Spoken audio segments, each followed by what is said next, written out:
Welcome to my channel. It's me, Mami Sisi. Please like and subscribe. So, Easter Sunday nga is nagsimba kami dito sa San Antonio Tunsol, St. Francis of Assisi Parish. First time ko magsimba dito. Gumising nga kami ng mag-aaga kasi 5:30 yung misa. Kasama ko ngayon yung asawa ko at tatlong anak. Tapos, after ng misa, picture. After din nito is pumunta kami ng Sentro Dunsol at nag-breakfast. Dahil nga first time namin dito, nag-take kami ng pictures for memories. And diretso nga namin pinabless yung motor nga namin kasi nga hindi pa ito nabiblessings. Nabili na.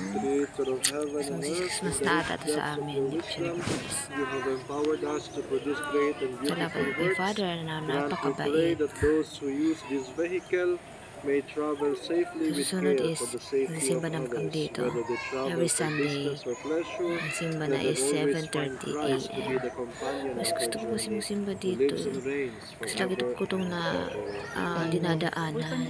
Our Father, Tapos, first time kong pumasok dito, parang ang gaan sa pakiramdam. Maliit lang siya, pero aliwalas, parang ang solemn pa. Kapag may misa, kasi rinig mo siya yung sermon ng pare, yung homily.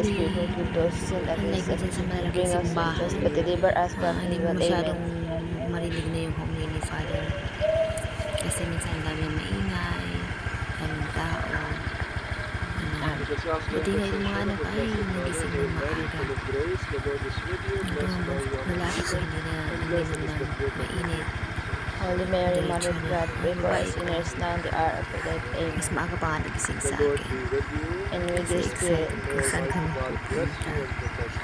Kasama ko Father, dito, the Son, the kapatid Holy ng asawa ko at Amen. yung biyanan ko.